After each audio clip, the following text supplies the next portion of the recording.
The U.S. added 156,000 jobs in September, while the unemployment rate rose slightly to 5% for the first time since April.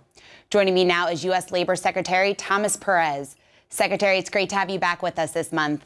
Always good to be with you and your viewers, Seana. The September jobs report fell short of Wall Street expectations. What's your take on the number? Oh, I think this is another solid report. It shows steady job growth, steady wage growth. We've now had 72 months in a row of job growth to the tune of 14.4 million jobs. The real wage growth we're seeing in this business cycle is the best of any business cycle since the 1970s. And so you look at this, you couple it with the census report that showed real median household income from 2014 to 2015 rose over 5%, which is the largest single-year increase since the late 60s. The poverty rate went down.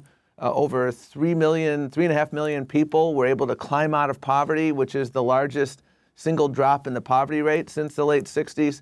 We see a lot of these indicators that are moving in the right direction. We have more work to do. There's no doubt about that. And there's no doubt about how we could do that work. If we had infrastructure investments at scale, we had a higher minimum wage, we had passed immigration reform, our unemployment rate would be even lower. But there's no mistaking that we inherited a mess when this president took over. The economy was in a ditch. We've climbed out of that ditch and we're moving in the right direction. And you say that we just climbed out of the ditch, we're moving in the right direction. So do you think that the Fed should raise rates in December? Do you think that this jobs report was an example that the economy is in fact gaining momentum and on the right track?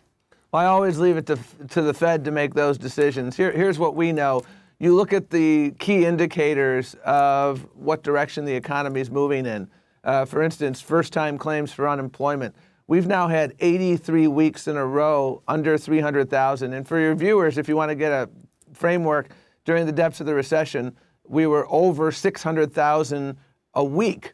And so we've had the longest streak since 1970. And first-time claims for unemployment are a really good bellwether of how the economy is doing. You look at the census report on income, another good bellwether that we're moving in the right direction.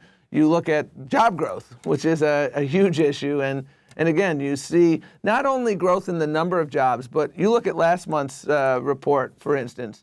Over 3/4 of the jobs created were in these well-paying sectors, business and professional services, construction, and healthcare. You know, these are good middle-class jobs that are being created. So it's not only the quantity of jobs, it's the quality of jobs, and we're seeing that reflected now in the census data that is showing that median household income is moving up. So we have more work to do because I still meet too many people who are struggling, and we still have way too many people working a 50-hour job and getting their food at the food pantry, and you gotta win the geographic lottery to have a decent minimum wage in this country. And talking about some of your frustrations, right now the pace of job creation has slightly slowed since last year. Mm-hmm. Some industries, such as energy and manufacturing, have dialed back on their hiring. Is this a concerning trend? Sure. I mean, the manufacturing growth, we had very solid manufacturing growth in the first 6 years of the Obama administration, and we're confronting two headwinds now. Number one is the strong dollar. So many manufacturing operations here are manufacturing for export. When you have a strong dollar, it costs more to sell your product abroad.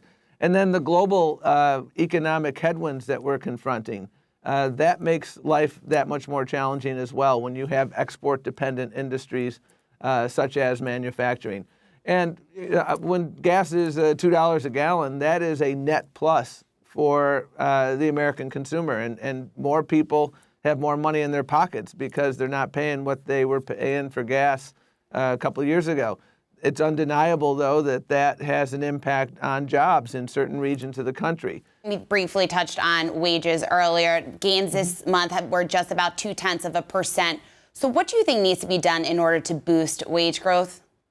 Well, again, we have an annualized growth rate this year of 2.8%. That's solid because inflation is next to nothing at the moment.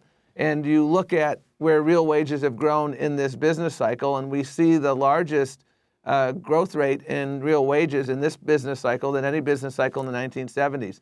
Having said that, I know we can do better, and tighter labor markets always put upward pressure on wages. I look at the late 90s as a bellwether of sorts. The unemployment rate was 4% at the end of the Clinton administration, and we saw sustained real wage growth during that period, because tight labor markets mean that employers have to compete for that workforce, and they compete by lifting wages. And so we're at 5% now, and that is solid. I'm particularly heartened by the fact that over the last year, roughly 3 million people have entered the labor force, lifting our labor force participation. So they've either found jobs or they're looking for jobs. That's another bellwether of consumer confidence. And as this happens, as we continue to see tighter labor markets, I think that's going to be a huge way to help lift real wages. We're also doing a lot to invest in skills. I was at a computer coding camp in Delaware earlier this week, and I met people who are going through a 12-week camp, and at the end of that camp, they're going into jobs in which they're literally doubling, in some cases more than doubling, their wages. And so when we invest in skills, and when we match people's skills with the in-demand jobs, and there are 5.9 million job openings right now, Seana, including about 10% in the IT sector, and many of those jobs don't require a college degree.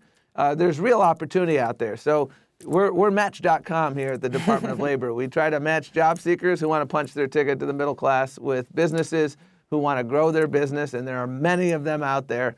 And we use that secret sauce of training and partnership with community colleges and other training providers to help people lift wages. More work to do, but I think we're moving in the right direction.